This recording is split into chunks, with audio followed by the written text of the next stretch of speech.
मैत्रिणींनो, आपण नेहमी आळू वडी, कोथिंबीर वडी अशा वड्या बनवतो. तर आता ही वडी थोडी वेगळी आहे. तर आता ह्या वडीला काय काय साहित्य लागणार आहे पुढे आपण पाहणार आहोत. तर बघा, वड्या किती छान शिजलेल्या आहेत. तर मी चौकोनी आकारामध्ये वड्या कापून घेतलेल्या आहेत. तर वडी व्यवस्थित शिजली ना तर व्यवस्थित कापली जाते, त्याचा चुरा होत नाही. छान असे चौकोनी आकाराच्या वड्या होतात. किंवा तुम्ही शंकरपाळीच्या आकाराच्या पण कापू शकता. तर चला आता आपण पुढे साहित्य पाहूया.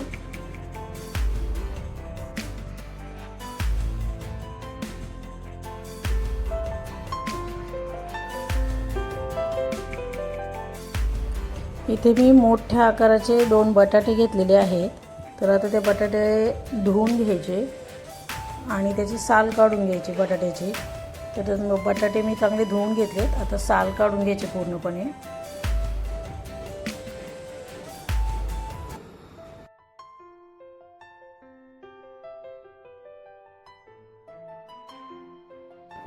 तर साल काढून झाल्यावरती ना बटाट्याच्या किसणीवरती किसून घ्यायचे बारीक.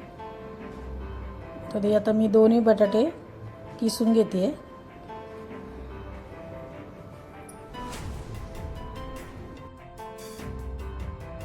तर बटाटा किसून झाला ना तो पाण्यात ठेवायचा, म्हणजे तो काळा पडणार नाही. कारण बटाटा असा पाण्याच्या बाहेर ठेवला ना तर तो काळा पडतो. तो पूर्णपणे पाण्यात असं भिजला पाहिजे, बुडाला पाहिजे बटाट्याचा तो किस व्यवस्थित, म्हणजे तो व्यवस्थित पांढरा राहतो.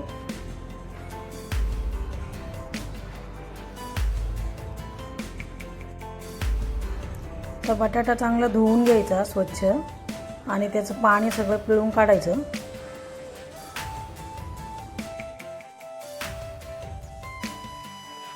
आता वाटण करण्यासाठी मी तर मिरची घेतलेली आहे, खोबरं घेतलं आहे, लसूण घेतलं आहे, कोथिंबीर घेतली आहे, जिरी घेतली आहे, बडीशेप घेतली आहे. आता हे सगळं मिक्सरच्या भांड्यात टाकून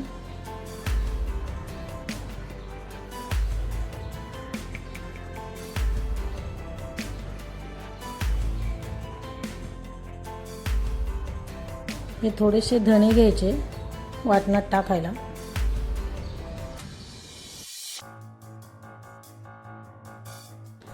आता एका बाउलमध्ये हा बटाट्याचा किस घेतला.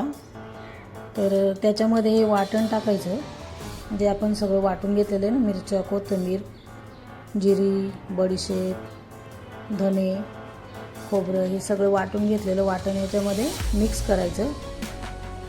1 चमचा मीठ टाकायचं याच्यामध्ये.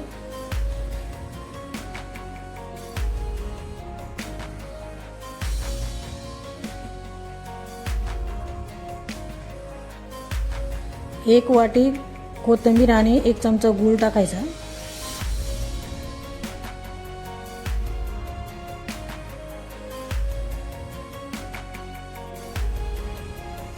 आता याच्यामध्ये 1 चमचा लाल मिरची पावडर टाकायची.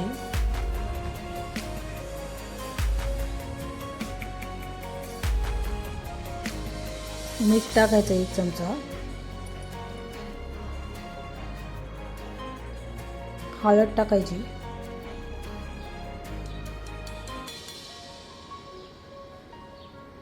थोडासा गरम मसाला टाकायचा.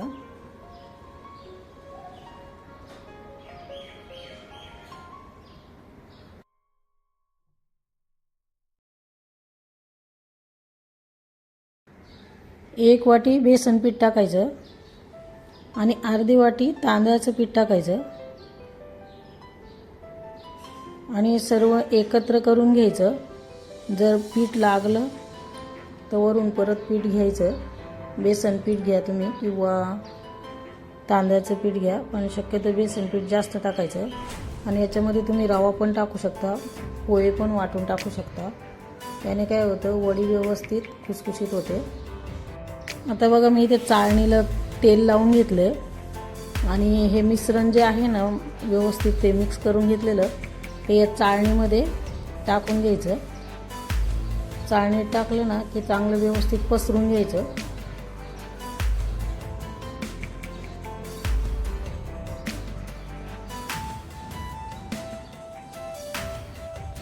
हे बघा, असं चाळणीमध्ये ना सगळी पूर्ण असं व्यवस्थित हे करायचं, म्हणजे व्यवस्थित पातळ वडी होते. आता आपलं हे पसरून झालेलं आहे. तर गॅसवरती मी टोपात पाणी तापायला ठेवले आणि त्या पाण्याला उकळी आली तर ही चाळण त्याच्यावरती ठेवायची आणि वरून झाकण ठेवायचं, म्हणजे वाफ बाहेर जाणार नाही. आता बघा वड्या किती छान शिजल्या.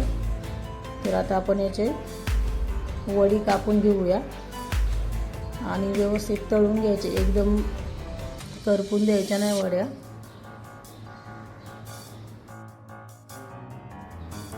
तर वड्या बघा मी चौकोनी आकारामध्ये मस्त कापून घेतलेल्या आहे. आता आपण वड्या तळून घेऊ.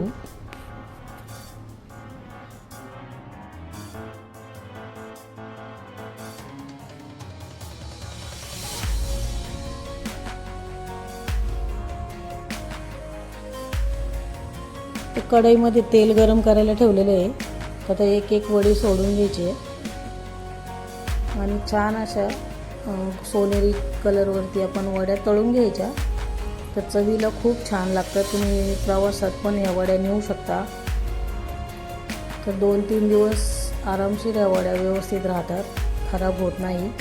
तर तुम्ही या वड्या करून बघा. व्हिडिओ आवडला तर नक्कीच व्हिडिओला लाईक, शेअर आणि सबस्क्राईब करा आणि व्हिडिओ संपूर्ण पहा, कुठे स्किप न करता.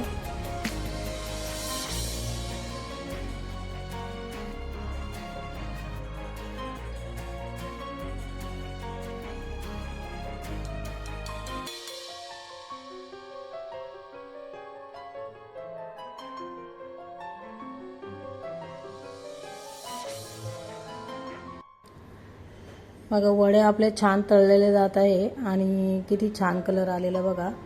तर या अशा सोनेरी कलरवरतीच तळून घ्यायच्या आणि तेल चांगलं निथळून द्यायचं वड्यांचं. तर मी आता डिशमध्ये काढून घेते.